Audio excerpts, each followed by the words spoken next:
Dear students, पिछले video में हम आपको बताए थे भारतीय संविधान के भाग 1 और आर्टिकल 1 से लेकर 4 तक विस्तृत रूप से बहुत आसान शब्दों में समझाए हैं। और जो डिले हुआ है उसका मुख्य कारण था कुछ तबीयत खराब हो जाने के कारण हम वीडियो नहीं डाल पाए, लेकिन आज से हम कंटिन्यू वीडियो डालेंगे। तो मेरे वीडियो को आप लोग लाइक कीजिए और सब्सक्राइब कीजिए और कमेंट कीजिए। आज का मुख्य विषय है ब्रिटिश भारत तथा देशी रियासतों का एकीकरण कैसे हुआ। कहने का अर्थ यह है कि जब ब्रिटिश सरकार को यह लग गया, यह स्पष्ट हो गया कि भारत अब स्वतंत्र हो जाएगा, तो उसने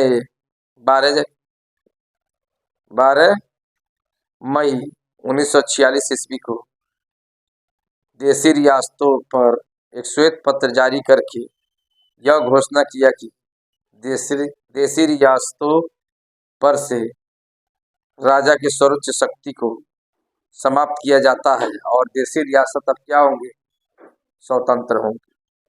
तो इस चीज को भली भांति आप लोग समझ गए होंगे कि 12 मई 1946 ईस्वी को 12 मई 1946 ईस्वी को एक श्वेत पत्र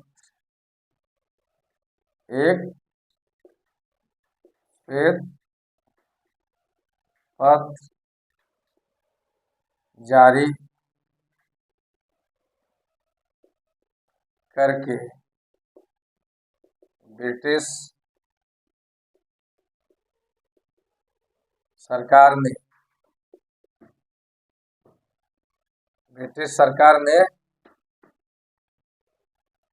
यह घोषणा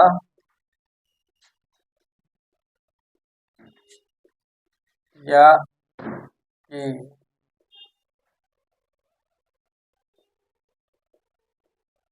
देशी रियासतों पर से राजा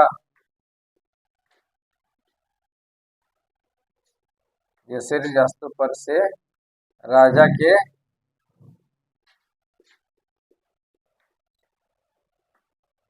सर्वोच्च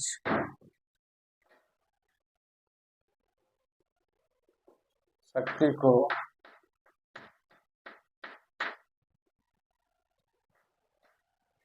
समाप्त किया जाता है और यानी कहने का अर्थ है कि देशी रियासतों पर से राजा के सर्वोच्च शक्ति को समाप्त किया जाता है और जितने भी अब देशी रियासत है अब वे क्या होंगी, और अब ये स्वतंत्र होंगे। यानी ब्रिटिश सरकार का घोषणा किया 12 मई 1946 ईस्वी को क्या करके, एक श्वेत पत्र जारी करके ब्रिटिश सरकार ने घोषणा किया कि देशी रियासतों पर से राजा का जो सर्वोच्च शक्ति है उसको समाप्त किया जाता है और ये राज्य जो है, ये प्रांत क्या होंगे, यानी अब स्वतंत्र होंगे। कोई आप लोगों को दिक्कत नहीं हुई होगी। नेक्स्ट जो पॉइंट है, 1947 के स्वतंत्रता अधिनियम में यह प्रावधान किया गया था कि 1947 के स्वतंत्रता अधिनियम जो बनाया गया था उसमें यह प्रावधान किया गया था कि राजा तथा देशी रियासतों के बीच में जो समझौता हुआ था, इस कानून के लागू हो जाने के बाद वह सब क्या होंगे, निरस्त हो जाएंगे। तो जाहिर सी बात है 1947 ईस्वी के स्वतंत्रता अधिनियम में के द्वारा यह प्रावधान किया गया कि राजा यानी ब्रिटेन की राजा और देशी रियासतों के बीच हुए समझौते भारतीय स्वतंत्रता अधिनियम 1947 को लागू होने के बाद क्या होगा, स्वतः खत्म हो जाएगा। इस चीज को भली भांति आप लोग समझ लीजिए। नेक्स्ट कंटेंट यह है कि ब्रिटिश सरकार पूर्ण रूप से यह व्यवस्था कर दी कि क्या किया, यानी ब्रिटिश सरकार पूर्ण रूप से यह व्यवस्था करना चाहती थी कि भारत कई खंडों में विभाजित हो जाए, लेकिन हमारे बुद्धिजीवी स्वतंत्रता सेनानी सरदार वल्लभ भाई पटेल और भारत के अंतिम गवर्नर जनरल लॉर्ड माउंटबेटन के सहयोग से ब्रिटिश सरकार की इस कूटनीति को सफल नहीं होने दिया गया और हमारा भारत खंड खंड में नहीं बटा। तो जाहिर सी बात है, भारतीय स्वतंत्रता अधिनियम के समय भारत में 552 देशी रियासत थी। वह कैसे भारत में आकर वह कैसे विलय किए और तीन और कौन कौन देशी रियासत है जिसको मिलाने में हमको परेशानी हुई भारत सरकार को, इसको जानने का हम प्रयास करेंगे। सबसे पहले देखते हैं कि स्वतंत्रता प्राप्ति के समय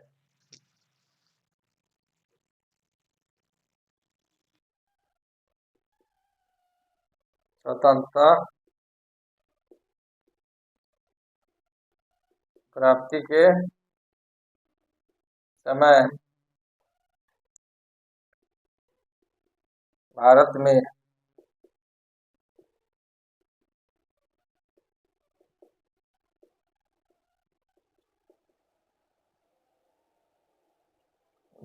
देशी रियासतों की संख्या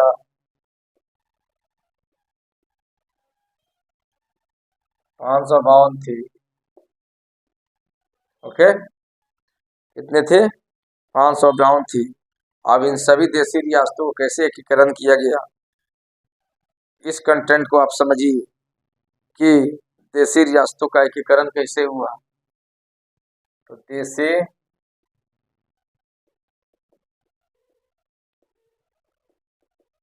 रियासतों का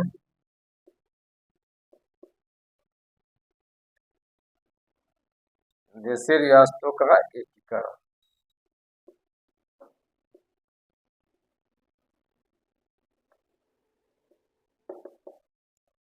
देशी रियासतों का एकीकरण कैसे हुआ?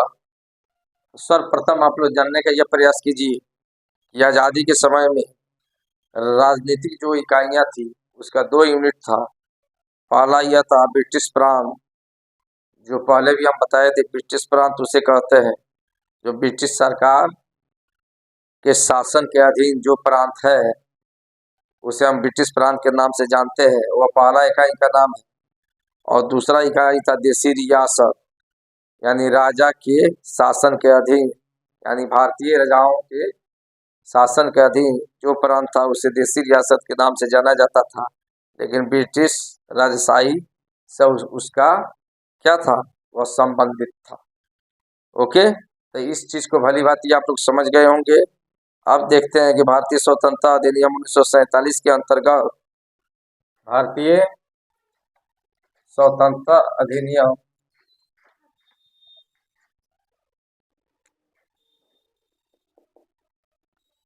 भारतीय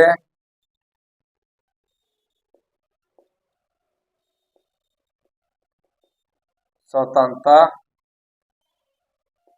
अधिनियम 1947 के भारतीय स्वतंत्रता अधिनियम 1947 के अंतर्गत क्या प्रावधान किया गया है और कैसे देशी रियासतों का एकीकरण किया गया है, इस चीज को भली भांति हम समझेंगे। तो भारतीय स्वतंत्रता अधिनियम 1947 के अंतर्गत यह प्रावधान किया गया था कि 2 स्वतंत्र एवं अलग प्रभुत्व वाले देश का निर्माण किया जाएगा। कहने का अर्थ यह है कि इस अधिनियम के द्वारा 2 स्वतंत्र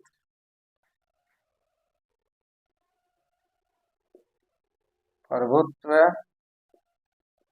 वाले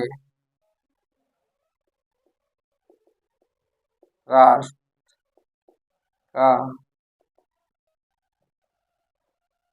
निर्माण। दो स्वतंत्र एवं पृथक दो स्वतंत्र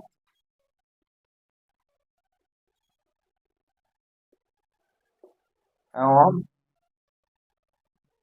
दो स्वतंत्र एवं पृथक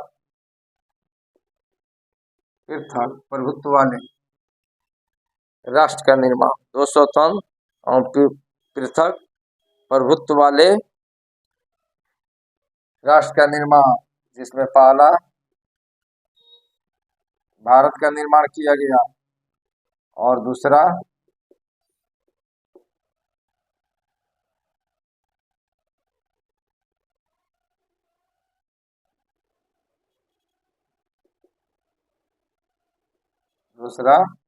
पाकिस्तान का।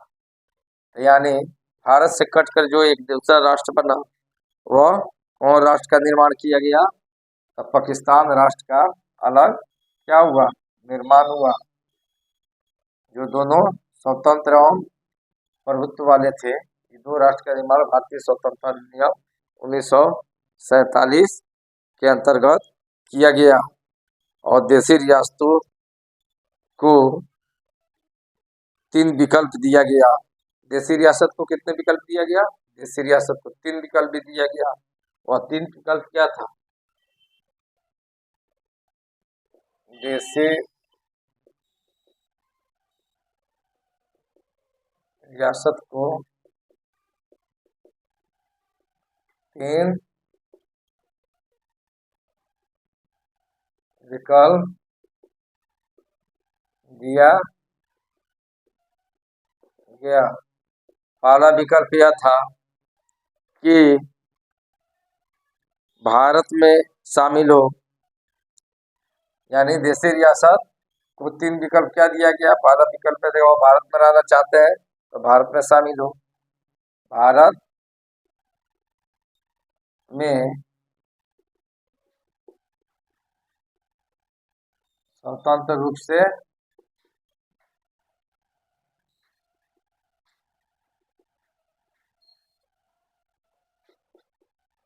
शामिल हो।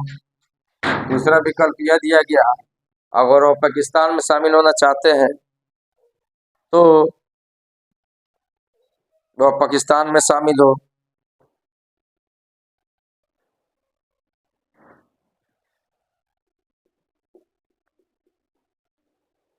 दूसरा विकल्प क्या था? कि वह पाकिस्तान में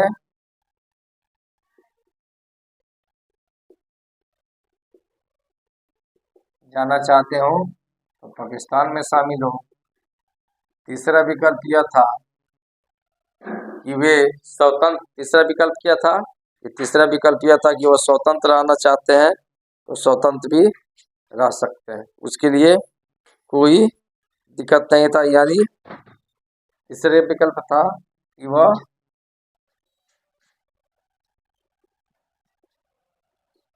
स्वतंत्र रहना चाहते हैं तो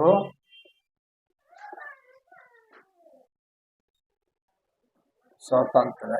ओके, इस कंटेंट को भी भली बात आप लोग समझ गए, इसमें कोई परेशानी नहीं हुई होगी।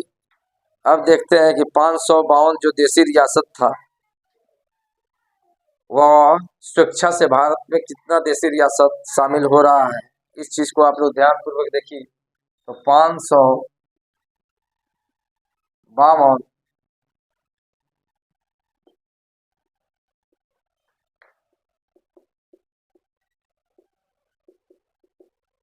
देशी रियासतों में से 552 देशी रियासतों में से जो है 549 देशी रियासत स्वेच्छा से क्या हुए? भारत में शामिल हो गए। यानी 552 देशी रियासतों में से 549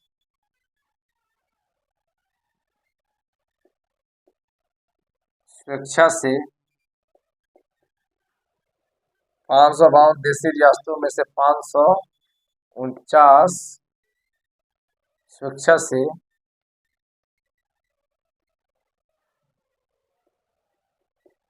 भारत में शामिल हो गए। और बचा कितना? तो बचा 3 माइनस, तो जाहिर सी बात है 552 में से 549 स्वेच्छा से शामिल हो गए तो 3 बचा। लेकिन 3 जो देशी रियासत था उसको जो भारत में शामिल करने के लिए हमारे भारतीय सरकार को बहुत सारी कठिनाइयों का सामना करना पड़ा। और ये 549 जो है देशी रियासत भारत में शामिल हुई स्वेच्छा से। तो इसकी जो इस प्रांत की जो भौगोलिक सीमा थी वह भारत में थी, और भारतीय भौगोलिक सीमा में होने के कारण ये स्वेच्छा से भारत में शामिल हो गए। लेकिन बचे 3, तो वे 3 प्रांत और 3 देशी रियासत कौन कौन है इसको भी आप लोग जानिए। कि पहला है हैदराबाद। पहला जो देशी रियासत है वो कौन है? पहला है हैदराबाद।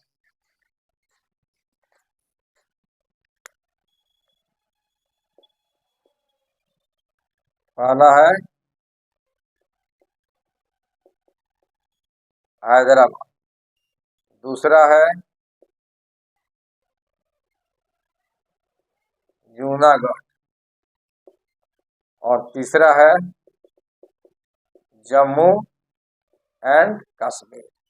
ये 3 रियासतों को भारत में ये 3 रियासतों को भारत में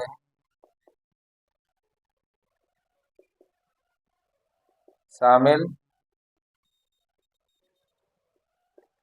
करने के लिए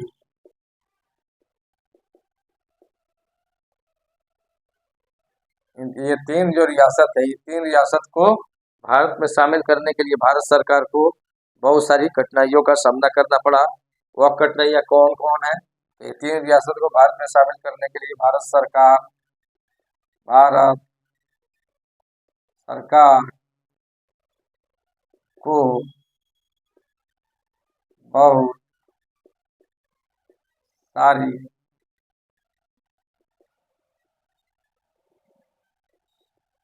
कठिनाइयों का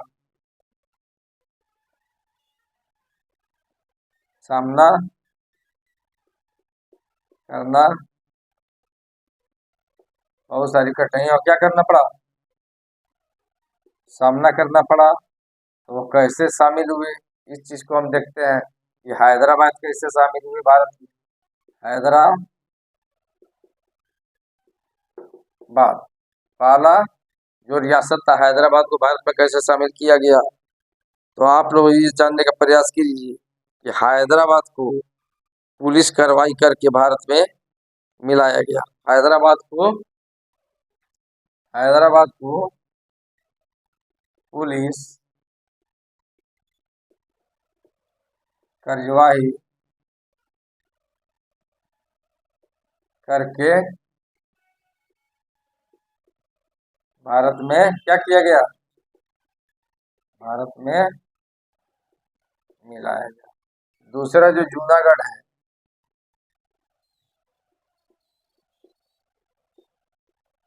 जूनागढ़ को कैसे मिलाया गया? तो जूनागढ़ को उस सिचुएशन में मिलाया गया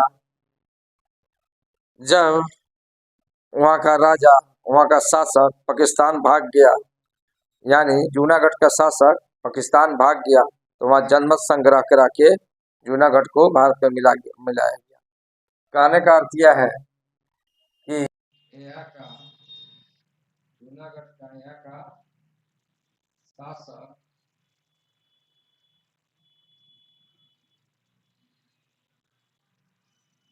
पाकिस्तान भाग गया तो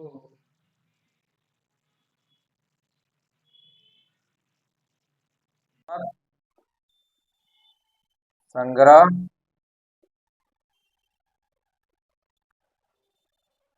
जनमत संग्रह करा के भारत में इसको शामिल जनमत संग्रह करा के भारत में इसको क्या किया गया,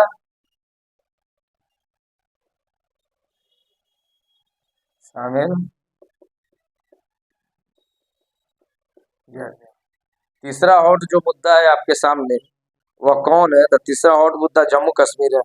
तो जम्मू कश्मीर में जो है पाकिस्तान के द्वारा पाकिस्तान के कबायलियों द्वारा, पाकिस्तान के दूसरे शब्दों में आतंकवाद बार बार हमला करने के बाद जम्मू कश्मीर के राजा हरि सिंह परेशान हो गए, तो हमारे भारतीय प्रधानमंत्री जवाहरलाल नेहरू से संपर्क किया और जवाहरलाल नेहरू से एक संधि यानी एक विलय पत्र पर, एक घोषणा पत्र पर हस्ताक्षर करके क्या की, जम्मू कश्मीर को भारत में विलय कर दिया। जम्मू कश्मीर के रियासत के शासक यानी जम्मू कश्मीर के जो रियासत था उसके शासक हरि सिंह थे और हरि सिंह पाकिस्तानी कबायलियों से काफी परेशान हो चुके थे उनके आक्रमणों के कारण।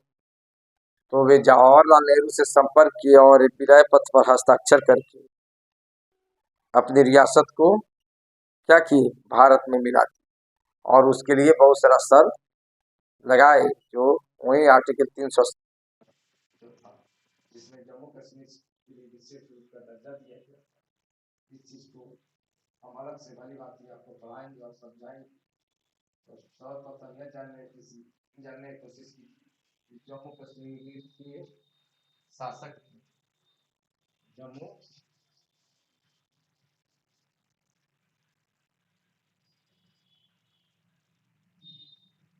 कश्मीर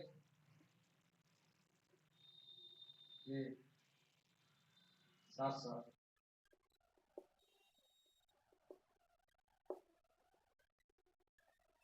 हरि सिंह ने जम्मू कश्मीर के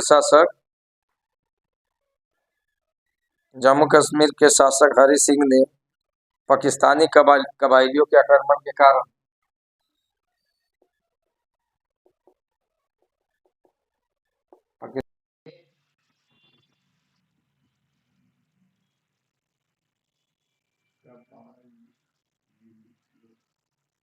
पाकिस्तानी कबायलियों के आक्रमण के कारण पाकिस्तानी कबायलियों के आक्रमण के कारण क्या किए,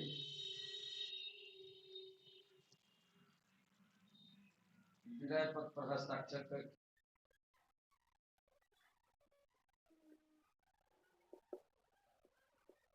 विलय पत्र पर हस्ताक्षर करके जम्मू एंड कश्मीर को हरि सिंह ने क्या की, जम्मू एंड कश्मीर को भारत में मिला दी। विलय पत्र पर हस्ताक्षर करके अपनी रियासत को भारत में मिला दी। तो विलय पत्र पर हस्ताक्षर करके जम्मू कश्मीर को भारत में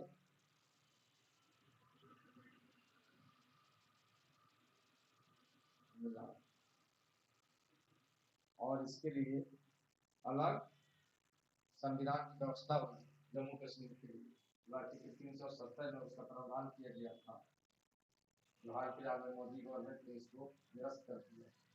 तो आप इस विषय वस्तु वीडियो में हम इस पर चर्चा करेंगे अलग से कि 370 अनुच्छेद क्या था, उसमें क्या क्या प्रावधान था, जम्मू कश्मीर के लिए विशेष राज्य का दर्जा दिया गया था, उसमें क्या क्या प्रावधान था, उनके लिए क्या प्रोविजन था। इसको अलग से एक वीडियो हम प्रस्तुत करेंगे नेक्स्ट वीडियो में। फिर हम मिलते हैं आप लोग से। Okay, thanks.